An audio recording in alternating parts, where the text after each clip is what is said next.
I think I saw a picture of that Zero on the crest of some cliff, and I just thought, they're asking for people to shit on them. 3 motorcyclists get onto a Zoom call and start recording a podcast, and we're already just throwing names out of all these different electric bikes that presumably we can all go out and buy. You can walk into a Zero showroom now and buy one. You can walk into a Livewire showroom and buy one. You can place an order to Sondors, send them a check for $7,000, and if you're lucky someday, you might get something for it. But if not, there's a way to recoup your loss. But my point in saying all of that is that there are electric motorcycles on the market now. And I want to think about this from a motorcyclist perspective, because as we get a little bit later in the podcast, I think we can talk a little bit more about maybe a non-motorcyclist perspective and how that might be appealing in certain ways. But from a motorcyclist perspective, Ryan, guest honors first. Why aren't electric motorcycles working? What are the hurdles? We have them, we know them, we've ridden them. Why don't any of us own one, aside of maybe one that we've built from some batteries that we ordered from China? Yeah, I think it's a fantastic question. The uptake has been shockingly slow. We ran the numbers in the UK because they published all the data. And the uptake on e-motorcycles was like 20 times less than it was for e-cars. So proportion of e-bikes to gas bikes and proportion of electric cars to gas cars, it's way, way behind. I think the reason is that we've been building electric bikes that are massive and $40,000 and by and large street bikes. And on the road, you can just slam your wrist and burn through 100 kilowatts in 7 minutes. And then everyone goes, this thing sucks. It's not good for anything. But that's not the best use case for an electric motorcycle. As we talked about, small city makes way more sense from an efficiency perspective, and traction limited environments. Dirt bikes, trials bikes, you can only put down at any given time like a few horsepower because that's all the dirt will take. And because electric motorcycles can do traction control 6 times better than a gas engine, you end up using a whole lot less power, but going just as fast. And so you end up with a much more practical machine. So I think the main reason that motorcyclists in general and us as 3 dudes don't own electric bikes is because they haven't been building the ones that make a lot of sense. So then my question for you, to kind of piggyback off of that, because I don't disagree with you, is it that, so I feel like a lot of what you're saying, whether that's too much power on the street or... not so much too much power is just any idiot can put it all down at one time and kill the battery. But that's my point. It's too much power because it drains the battery. And if you're looking in the off-road segment, you're saying yourself, it makes a lot of sense. Why do I have a KTM 350 in the garage and not used Alta? Because of range. And from, if I'm going to go out and do a dual sport ride that's, 85 miles, and I think the KT, even like take Alta out of the picture, look at the KTM e-bike, I think like at power, at throttle, at full whack, you're maybe getting 50 to 60 miles of range with that. So then the range anxiety starts to creep in.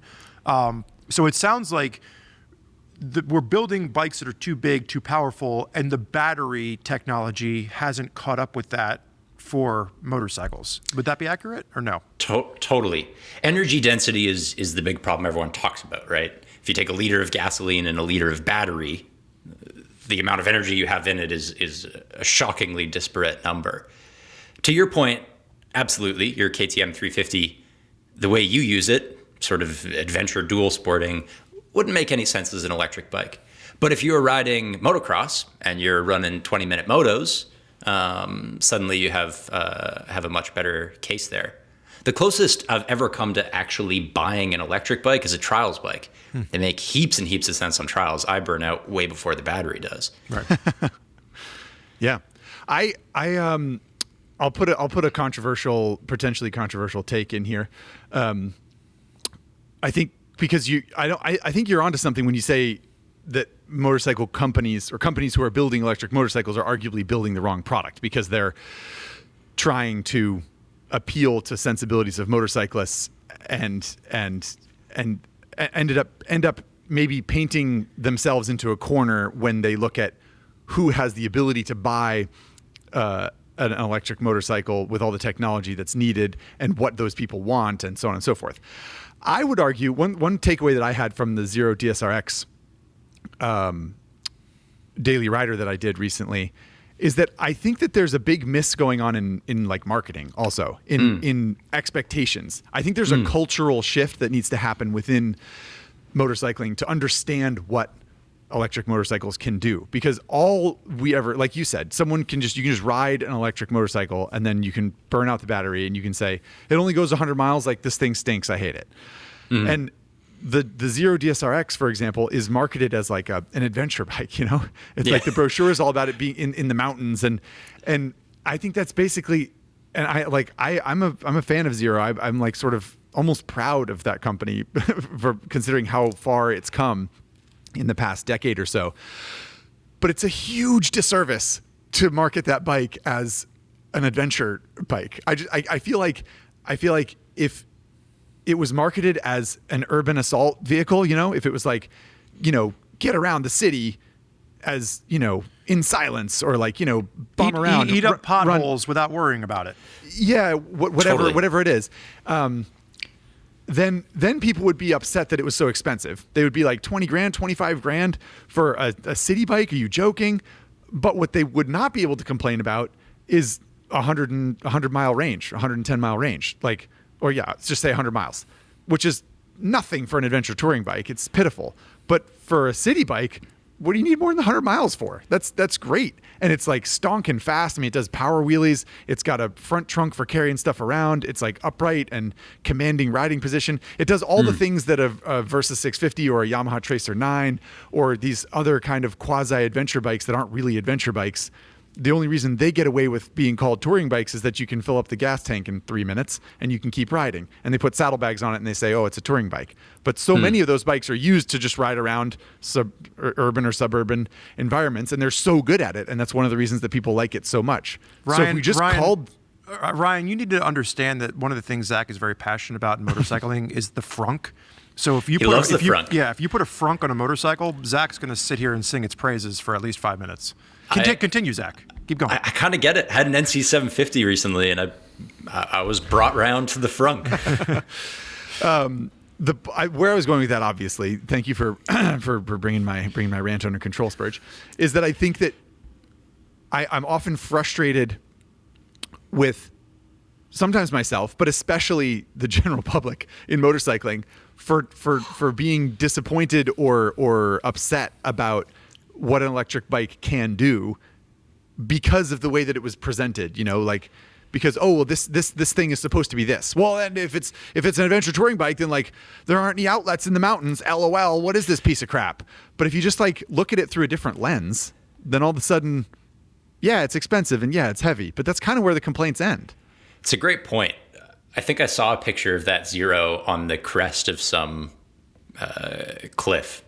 Looked like maybe somewhere in Utah or something. Right.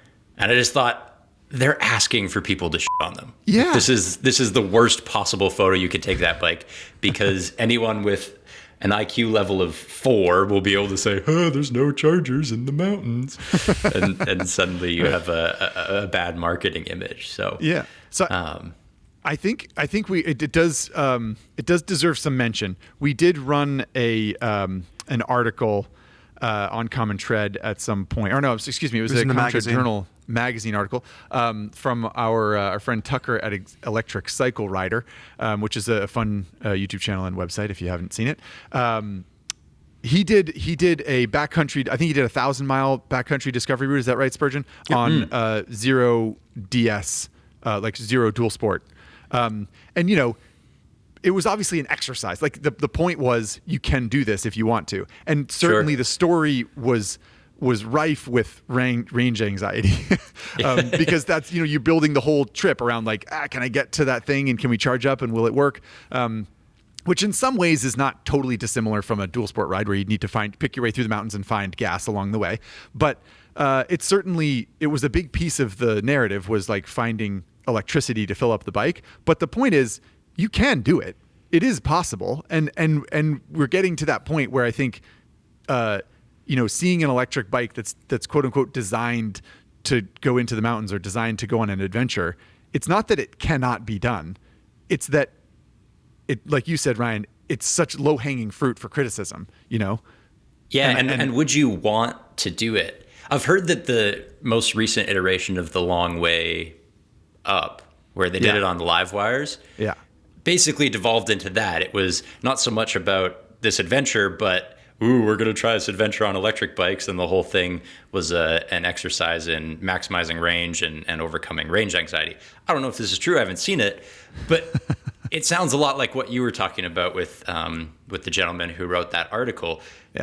It's fun to go on an adventure. It's possible to go on an adventure where the main narrative and motivator is, can we do it with this much charge? But is that enjoyable anymore? Right. Would it be better to just enjoy the BDR and not have to think about it? So that or gets not back, have to think about it nearly as much, at least. Sure. Yeah. And that gets back to what kicked off this conversation around, like, what are some of the current hurdles around electric Yeah, motorcycles? what are we talking about again, Spurge? Bring us back around. Yeah. Get us on track here.